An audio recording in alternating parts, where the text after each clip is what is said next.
C'est vraiment super important de tirer des leçons de toutes les expériences. Parce que qu'est-ce qui va se passer si tu ne tires pas des leçons? C'est que déjà, un, ça risque de se reproduire. Et de deux, ce que tu vis, ben, ça va quand même s'inscrire dans ta personne. Mais sans vraiment que tu comprennes de quoi il s'agit. Genre, ça va un peu te hanter. Et ça va te hanter jusqu'au jour où tu vas arriver à genre, extraire de ta personne toutes ces choses non expliquées. Je repense souvent à des meufs que j'ai rencontrées, avec qui j'étais en date et que ça n'a pas marché, genre, et qu'on s'est perdu de vue, ou bien des meufs avec qui on a eu une histoire et puis que ça se termine. Et je me dis, mais putain, des fois je regrette. J'aurais tellement que ça ait été plus loin. Et puis je me dis, bon, qu'est-ce que tu peux apprendre de ça? Tu peux te dire, mais si ça s'est arrêté et que ça t'a fait mal, tu peux te dire que si tu veux pas revivre des choses aussi douloureuses, justement c'est cette douleur que tu peux être utile à apprendre pour pas que ça arrive dans le futur. C'est que tu te dis, mais tu essaies d'apprendre des choses pour que les gens ils restent dans ta vie plus longtemps, que tu puisses plus profiter de leur présence. Ça c'est une bonne chose.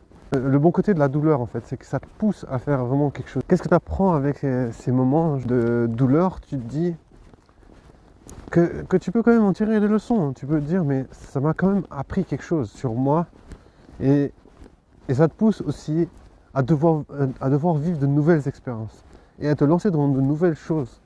De nouvelles façons de rencontrer des gens. De toutes les rencontres que j'ai faites, je peux toujours me surprendre encore aujourd'hui à faire des rencontres qui sont d'une autre nature en fait. Genre, je rencontre les gens encore différemment. Je veux dire, ça s'arrête jamais. Que c'est en fait une sorte de continuum incroyable. Il y a un truc qui m'a vraiment énormément choqué dans ma vie, enfin, surtout ces dernières années où j'ai passé beaucoup de temps à Fribourg à cause du confinement, où je faisais beaucoup de rencontres. Enfin, c'est qu'au fond de moi, je me suis toujours accroché un peu, à tort, mais je me suis accroché à l'espoir qu'il y ait une femme qui me dise je veux te connaître, qui me dise ouais, j'ai envie de te connaître, j'ai envie de savoir qui tu es. Et c'est jamais arrivé. Et j'ai rencontré je sais pas combien de centaines de meufs.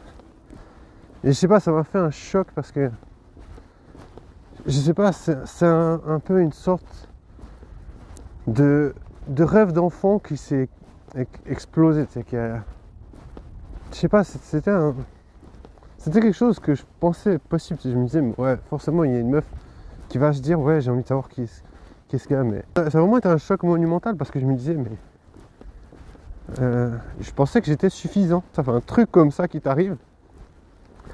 Ça t'explique qu'en fait t'es pas suffisant et que tu dois faire tes preuves.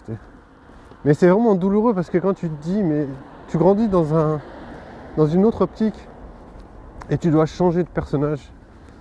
C'est vraiment, tu dois repartir à zéro.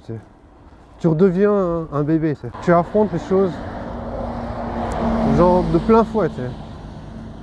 Jusqu'à ce que tu arrives à te fortifier. Après, moi je pense que c'est une bonne chose que ça m'est arrivé ça parce que je me dis, mais ça me force en fait à me dire que tu es obligé de te construire, tu es obligé de construire une personne, un personnage. Autrement, jamais quelqu'un va s'intéresser à toi. C'est ça le questionnement, c'est que tu peux pas te dire, ah voilà, je suis en vie, c'est suffisant. C'est pas ça. C'est pas suffisant d'être en vie.